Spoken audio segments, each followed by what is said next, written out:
دا د ننګرهار ولایت مومندرې ولسوالۍ بیلي سیمې کې د یوه ښوونځي استادان دي چې ښوونځي ته د تګ لپاره چمتووالی نیسي. دوی د سیند بلې غاړې ته د پورې وتلو لپاره دا ټوپان کاروي. د سیند دغه برخه 46 متره پلنوالی لري.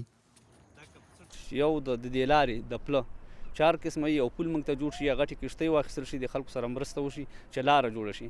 بل زموږ د معارف غټ مشکل همدغه دی چې موږ تعمیر نه لرو. په دې ځای کې کوم پل، کښتۍ یا جاله نشته چې دوی پرې سفر وکړي.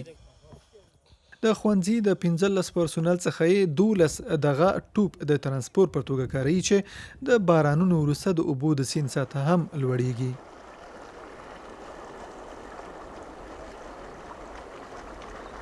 ډېر استادان را سره دي چې موږ د باساول د سیمې نه اپل او پورې وځو د بیلې لیسې ته.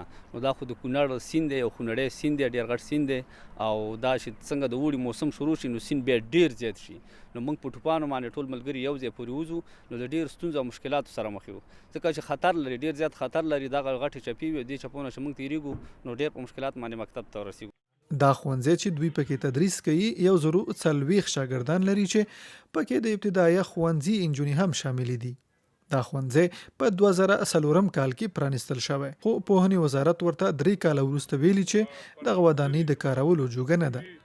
درسي مواد دا چې ماته ته کتابونه زمونږ بیخي د دي چې بس په نش حساب دي، د اووم اتم نهم لسم دغه صنف کتابونه بیخي شته نه، او کوم چې هغه نیم ځکه چې ډېر وخت شو کتابونه راغلي دي ته سره توجه نه شوي، نه کتابچې نه قلمونه. دغه په کار ده چې کتابچې راوړل شي، قرطاسیه برخه کې قلمونه د شاګردانو لپاره. خلک غریب دي، خپله وس یې نشته چې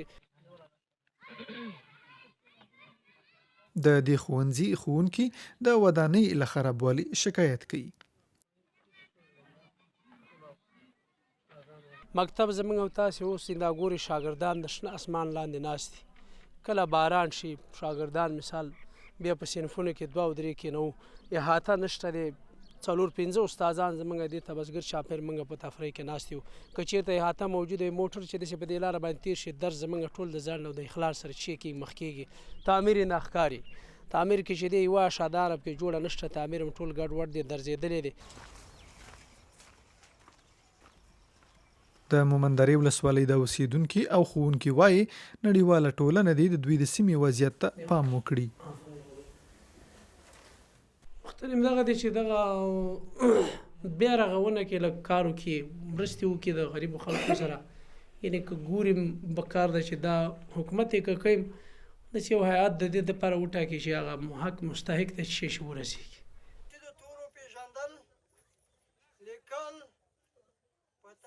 د څو لسیزو جګړو وروسته افغانستان لا هم د نړۍ د بېوزلو هیوادونو په ډله کې دی او لږه وده یې کړې.